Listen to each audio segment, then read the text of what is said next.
संकट देश के बाहर हो या देश के अंदर हो, पीएम मोदी ने हर बार न सिर्फ डटकर उसका मुकाबला किया है बल्कि उसका तोड़ भी निकाल लेते हैं। अब युद्ध के बीच पीएम मोदी अपनी डिप्लोमेसी से इस संकट को, इस डील को पूरी तरीके से संकट को डील कर रहे हैं, वो इसको खत्म करने की कोशिश कर रहे हैं। तो दूसरी तरफ पूरी दुनिया की नजर इसी पर टिकी हुई है कि युद्ध कब खत्म हो जाएगा, हॉर्मुज स्ट्रेट कब खुलेगा। लेकिन आप देखिए कि ट्रंप और ईरान अभी भी युद्ध की ही बात कर रहे हैं। भाई दोनों हिलने के लिए तैयार नहीं है। युद्ध रुकवाने के लिए तो पाकिस्तान की दलाली भी काम नहीं आई, आपको पता ही है। अभी भी अमेरिका और ईरान अपनी अपनी शर्तों पर अड़े हुए हैं।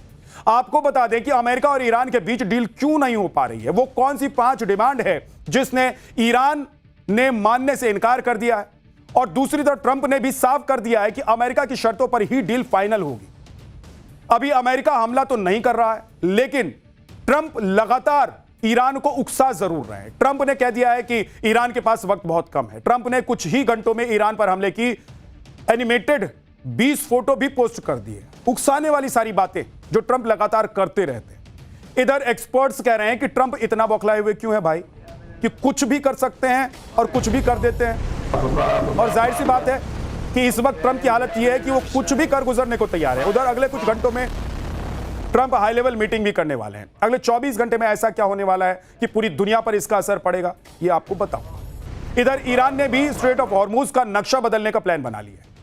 जिस रास्ते के बंद होने से दुनिया में हाहाकार मचा हुआ है, वहां अब कौन सी नई मुसीबत खड़ी होने वाली है, ये आपको बताने वाला। अमेरिका भले ही हमला नहीं कर रहा हो, लेकिन ईरान ने एक बार फिर हमले कैसे शुरू कर दिए हैं।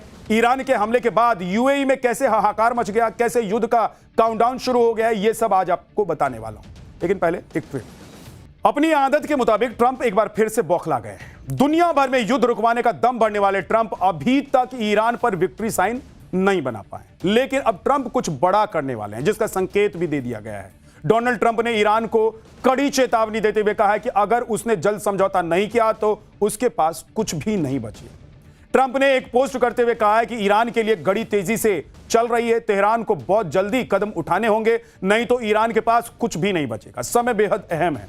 ट्रंप की ईरान को यह नई धमकी ऐसे समय पर आई है जब अमेरिका और ईरान के बीच एटमी प्रोग्राम समेत कई मुद्दों पर बातचीत भी अटकी हुई है। ट्रंप का यह बयान ऐसे समय पर आया है जब ईरान के मीडिया ने बातचीत फिर से शुरू करने के लिए अमेरिका की शर्तों का खुलासा किया है। ईरान की फार्स न्यूज एजेंसी के मुताबिक 5 ऐसी शर्तें हैं जिन पर पेंच फंसा हुआ है। पहली शर्त यह है कि अमेरिका चाहता है कि ईरान 400 किलोग्राम एनरिच्ड यूरेनियम सौंप दे। दूसरी शर्त है ईरान सिर्फ एक परमाणु संयंत्र को ही चालू रखे। तीसरी शर्त है ईरान युद्ध के हार जाने की अपनी मांग छोड़ दे। चौथी शर्त यह है कि ईरान मान ले कि ज्यादातर फ्रीज की गई संपत्तियां ब्लॉक ही रहेंगी। और पांचवी शर्त यह है कि सभी मोर्चे पर युद्ध तभी खत्म करेंगे जब बातचीत पूरी हो जाए। इसके जवाब में ईरान ने भी बातचीत के लिए अपनी 5 शर्तें रख दी हैं। ईरान मीडिया के रिपोर्ट्स के अनुसार ईरान ने कहा है कि वो बातचीत की मेज पर तभी लौटेगा लेबनान समेत सभी फ्रंट्स पर तुरंत पूरी तरह युद्ध रुके, ईरान पर लगे सभी तरह के आर्थिक और एंटी ईरान बैन खत्म हो, ईरान के जितने भी फंड्स विदेशों में फ्रीज हैं उन्हें तुरंत रिलीज किया जाए, युद्ध में हुए भारी नुकसान की भरपाई हो, अमेरिका और उसके सहयोगी ये भरपाई करें, स्ट्रेट ऑफ हॉर्मुज पर ईरान की संप्रभुता को मान्यता दें। ईरान की शर्तों में न्यूक्लियर प्लांट और यूरेनियम की बात है ही नहीं, जबकि अमेरिका के लिए ये दोनों टॉप प्रायोरिटीज हैं।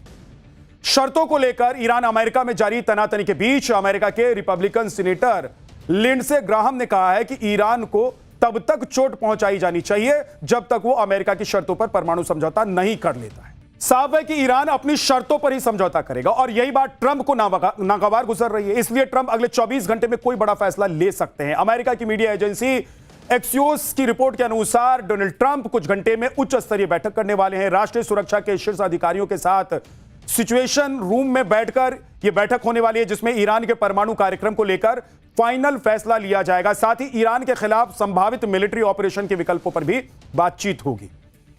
इधर ट्रंप ने सोशल मीडिया पर कुछ ही घंटों में 20 से ज्यादा फोटो शेयर कर दिए, जिसमें सबसे ज्यादा चर्चा उस फोटो की हो रही है जिसमें ईरान का नक्शा दिखाया गया है। ईरान के चारों तरफ से रेड एरो से इसे घेरा गया है, लेकिन यह भी देखिए कि इस मैप में खाड़ी देशों के साथ साथ पाकिस्तान को भी अपने कंट्रोल वाले क्षेत्र के रूप में दिखाया गया है, जबकि भारत को नक्शे में नहीं रखा गया है, अलग रखा गया है। इसके अलावा ट्रंप ने स्पेस फोर्स कैप्शन वाली फोटो पोस्ट की है जिसमें उन्होंने अंतरिक्ष में सैटेलाइट्स के बीच दिखाया गया और उन्हें बटन दबाते हुए दिखाया गया। जरा देखिए इसको, यह फोटो एक तस्वीर के साथ bye bye fast boats caption दिया गया है और इसमें दिखाया गया है कि अमेरिका के ड्रोन ईरान की फास्ट बोट पर हमला कर रहे हैं। वहीं एक वीडियो में अमेरिकी युद्धपोत से ईरानी ड्रोन को निशाना बनाते हुए भी दिखाया गया है।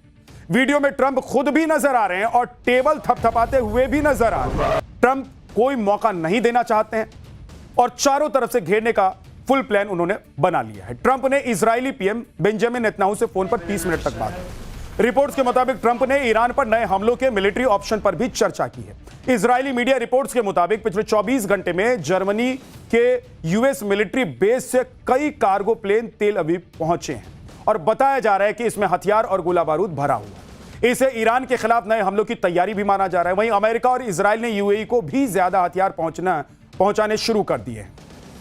एक तरफ डोनाल्ड ट्रंप रेड एरो वाला नया नक्शा और फोटो दुनिया को दिखा रहे हैं, नक्शा शेयर करके ईरान पर चौतरफा हमले की धमकी दे रहे हैं, तो दूसरी तरफ ईरान ने स्ट्रेट ऑफ हॉर्मुज को लेकर नया ऐलान कर दिया है। ईरान ने बेहद शक्तिशाली संगठन पर्शियन गल्फ स्ट्रेट अथॉरिटी यानी कि PGSA के गठन का ऐलान कर दिया है। यह नया संगठन हॉर्मुज पर पूरी तरह से ईरान का नियंत्रण लागू करेगा। हॉर्मुज से गुजरने वाले हजारों जो जहाज हैं उनको कड़े नियमों के साथ साथ भारी टैक्स चुकाना भी पड़ेगा। ईरान के मुताबिक उन्होंने अपने हिसाब से प्रोफेशनल मैकेनिज्म भी तैयार कर लिया है और इस रास्ते से गुजरने वाले अंतरराष्ट्रीय जहाजों को ईमेल के जरिए नए रेगुलेशंस भेजे जा रहे हैं। युद्ध के बीच ईरान की फुटबॉल टीम के वर्ल्ड कप खेलने पर भी असमंजस की स्थिति बनी हुई है क्योंकि वर्ल्ड कप के लिए अभी भी यूएस वीजा नहीं मिला है। ईरान की फुटबॉल टीम आज तुर्की के लिए रवाना हुई जहां वो एक फ्रेंडली मैच खेलेगी और 2026 वर्ल्ड कप के लिए यूएस जाने के लिए वीजा अप्लाई करेगी। तुर्की रवाना हुई ईरान की फुटबॉल टीम में 22 खिलाड़ी और उनका कोचिंग स्टाफ शामिल है। अमेरिका के अधिकारियों ने कहा है कि टूर्नामेंट में ईरान का स्वागत है, जबकि FIFA यानी कि फीफा ने कहा है कि टूर्नामेंट तय योजना के अनुसार ही आगे बढ़ेगा और ईरान के इस सुझाव को खारिज कर दिया गया है कि उनके मैच मैक्सिको या फिर कनाडा में करवाए जाएंगे। अगर ईरान की टीम अमेरिका में होने वाले वर्ल्ड कप में खेलने के लिए पहुंचती है तो पूरी दुनिया की नजर इस पर होगी क्योंकि एक तरफ युद्ध चल रहा होगा और दूसरी तरफ खेल चल रहा होगा। वहीं ईरान ने यूएई पर हमले भी शुरू कर दिए हैं। इस बार ईरान ने यूएई के न्यूक्लियर पावर प्लांट को निशाना बनाया है। ड्रोन से यह हमला अबू धाबी के बरकाह न्यूक्लियर पावर प्लांट पर किया गया है। यह अरब वर्ल्ड का पहला और एकमात्र ऑपरेशनल एटमी एनर्जी प्लांट है। हमला इतना सटीक था कि प्लांट के ठीक बाहर लगे आउटर इलेक्ट्रिकल जनरेटर में भीषण आग लग गई। देखिए कितनी भयानक आग लगी है। यूएई ने इन हमलों को आतंकवादी हमला करार दिया है और यह दावा किया है कि हमले में कोई घायल नहीं हुआ है। हालांकि ईरान ने इस हमले में एक भारतीय की मौत होने की बात कही है, जबकि 2 भारतीय घायल हुए हैं, यह दावा किया गया है। ईरान के हमले और ट्रंप की धमकी के बाद अमेरिका से जापान तक भूचाल आ गया है। एक तरफ शेयर बाजार गिर गए हैं तो कच्चे तेल के दाम में भी आग लग गई है। ब्रेंट क्रूड फ्यूचर्स करीब 2% बढ़कर 110 प्रति बैरल हो गया है, जो 5 मई के बाद सबसे ऊंचे लेवल पर पहुंच गया और युद्ध शुरू होने के बाद 50% से भी ज्यादा हो गया है। दूसरी तरफ दुनिया भर के ज्यादातर शेयर बाजार गिर गए। जापान का निक्केई इंडेक्स करीब 600 अंक फिसला है।